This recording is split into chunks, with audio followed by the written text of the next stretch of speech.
Kuyintokozo ukuthi sikhuluma nawe kwi-channel igama uPastor i-channel New Freak. Qinisekisa ukuthi uya-like, uya-subscribe, qinisekisa ukuthi ke you also become a member, unikele kwi-channel ngale mali ongakwazi ukunikela ngayo. Iqala ku-R9 yaphezulu. Kanti ikona nakho namba ungakwazi uyisebenzise ukunikela ikakhulukazi uma ukuthi uyafisa ubona i-channel ikhula. Uyasizakala kakhulu indeed uyasizakala kule channel, I know. So ukuthi you have a reason, 1000 reasons ukuthi unganikela kule channel. Inamba yami isenze kuphela uma ngumlandeli. Inamba yami isenze kuphela kungifonela kusuka ngo-9 ku 5 ntambama. Ungangi-WhatsApp, ungangisendele SMS, futhi ungangifonela ungibuza ukuthi ngubani. Mufona sichaze wena uthobani, uchaze into oyifunayo kuphela. Kuyibhadi ukuthi ungangibuza ukuthi ngubani, especially ungakangibuzi, ungakangitshela ukuthi ubani wena. Yabo.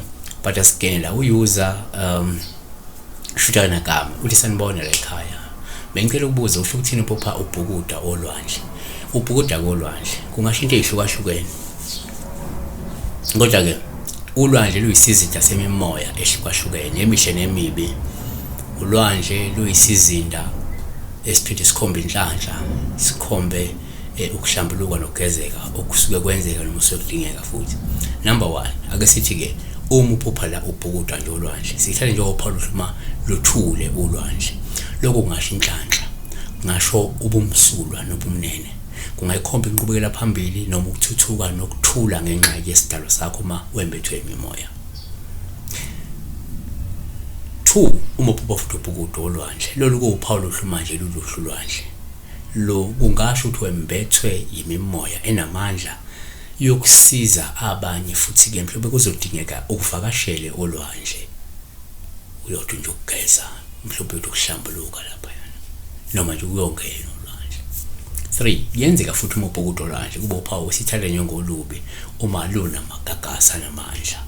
Lokho kusho ukulindela ukufika kwezilingo nezivinyo ezinkulu futhi ezinzima emkhakheni wakho.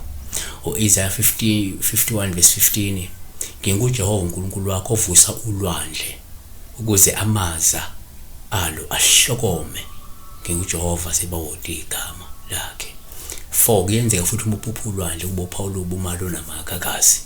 Lokho kungasho ukulindela ukubhekana nentukuthelo nempindiselo kaNkulunkulu ngenxa yephambeko zakho. Jeremiah 51 verse 42, ulwandle lukhuphukile iBhabhele lisibekelwe ngamaza alahlokomayo.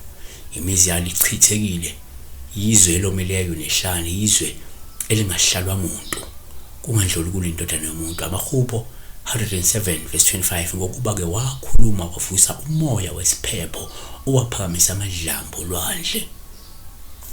5, uma uphupha futhi ulwandle ubhukuda olwandle, lolu uPaul ubumali namagagasi, kungasho ulaka olukhulu lezidalwa zakho oluzayo kuwe noma obhekene nalo njengamanje. 6, kuyenzeka futhi uma ubhukuda olwandle uPaul ubumali namagagasi, olushuthi uzobhekana nezihibe, izingqinamba noma nezingqinamba ezizodinga ukuthi usebenze ngokukhulu ukuzikhandla ukuze uphumelele. Amahubo 42 verse 7, utwa lubizana notwa ekuhlokomeni kwezimpophoma zakho, onke amadlamba akho namazi akho eqile phezukwami. 7, uma uphupha futhi ubhukuda olwandle kuPaul ubumalo namagagasi, ingabe nje lichaze ulaka, ukuthethiswa, ingxabano, inkulumo ezimbi, insolo nezinsongo zabantu abangalungile abaseduze nawe. Isaiah 57 verse 20, ababi banjengolwandle olunyakazisiweyo ngoba ke alunakuphumula namanzi alo akhipha udaka nobishi. 8, umphupha futhi ubhukuda olwandle kuPaul ubumalo ungcolile olwandle. Lokho kusho ukuthi kungenzeka kunamathunzi, ngeze kunamanzi amnyama noma idalwa ayizingcolisiwe okunika usihlambulule noma ukudinga sihlanjululwe. 9, uma uphupha futhi ubhukuda olwandle uPaul uhluma ukwazile ukuhlamba ngesikhathi ubhukuda. Lokho kusho ukuthi uzohlengeka noma kungasho ukuthi uzozwakala, uzophendula futhi umkhuleko wakho. Kungaphinde kusho ukuthi uzokwazi ukunqoba ihibe uphinde uphumelele. Amahubo 69 verse 15, isikhukhula samanzi masingangicwilisi, utwa ungangigwinya, umgodi ungangivali emlonyeni wawo. Kanti amahubo 144 verse 7, yelula isandla sakho phezulu ungikhulule ungophula emanzini amakhulu nasesandleni sabafokazi. 10. Umaphupa ubhukuda olwandle kuwuphawu oluhluma ukhishwa kumagagasi kunomuntu okukhiphayo. Lusho ukuthola ukwesekwa nosizo ukuze unqobe ihibe nokungenelela kaNkulunkulu ngesikhathi-ke sobunzima ney'nkinga. Amahubo 18:16 waselula isandla sakhe ephezulu wangibamba wangikhipha emanzini amaningi. Siyabonga. Besibheka ulwandle, ubhukuda olwandle. Ngilandele ku-Instagram uxolani_Enoch.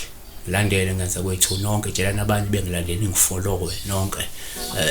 Asikiza sokuthi kungafollow kuna 1000 reasons why you have to follow me. Izothola nama-update ukuthi silandela kanjani on-TV. Kohlezi sikhona sibheka udaba lwamaphupho nakhona. Siyabonga.